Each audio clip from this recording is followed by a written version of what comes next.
रुपए, 51 रुपए, 101 रुपए माफी के साथ महाकाल पे चढ़ावा।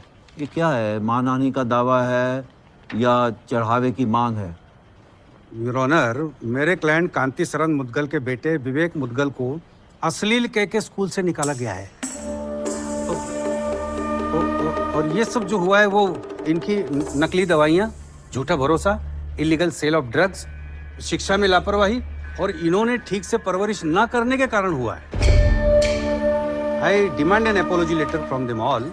बच्चे को स्कूल में वापस ले और ये जो Sir, if you अमाउंट है don't वो... mind, can I just speak to them for 2 minutes? Yes, yes, of course, Kamini ji. Please go ahead. Thank you. आप 2 मिनट। आप भी। सर आप भी। अच्छा, मैं जी जी जी।